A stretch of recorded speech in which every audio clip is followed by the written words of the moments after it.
మిత్రులందరికీ నమస్కారం. శ్రీరామనవమి, గుడి పానకం, అమ్మా నాన్నతో కలిసి వెళ్ళిన ఆ రోజులు, మళ్ళీ గుర్తొచ్చిన ఆ రోజులు. చిన్ననాటి జ్ఞాపకాలంటే మనసే పసిపిల్ల అవుతుంది కదండి. ఆ రోజుల్లో ఎంత సింపుల్గా ఉన్నా ఎంత హ్యాపీగా ఉన్నాయో ఆ రోజులు. పండుగంటే మనకి ఏమీ తెలీదు, స్కూల్కి సెలవు వస్తుంది అంతే. శ్రీరామనవమి అంటే సెలవు అంతే. అమ్మతో, నాన్నతో, పిన్ని బాబాయిలతో అందరితో కలిసి గుడికి వెళ్ళడం, అక్కడ ఫుల్ ఫ్రీడమ్. అమ్మ వెంట తిరుగుతూ ఒక్కొక్కసారి నాన్న చేయి పట్టుకొని వెళ్తున్నప్పటికీ నా కళ్ళు మాత్రం ఎక్కడా పానకం ప్రసాదం గురించే.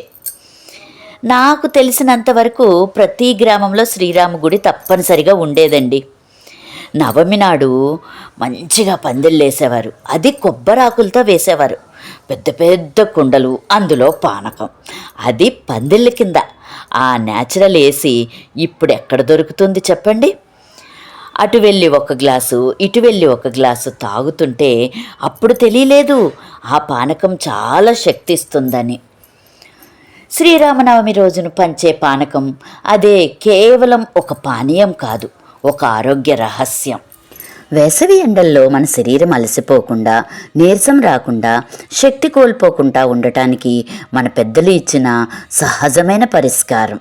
బెల్లం శక్తినిస్తుంది, మిరియాలు జీర్ణశక్తిని పెంచుతాయి, వేలకులు చల్లదనాన్ని ఇస్తుంది.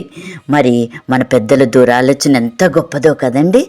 మన పెద్దలు ఆలోచించి ఇచ్చిన ఈ అమూల్యమైనటువంటిది ఈ సాంప్రదాయం. మరి ఆ రోజుల్లో అర్థం కాలేదు, కానీ ఇప్పుడు గుర్తొస్తే ఆ చిన్న చిన్న ఆనందాలే మన జీవితంలో పెద్ద పెద్ద జ్ఞాపకాలు అయ్యాయి.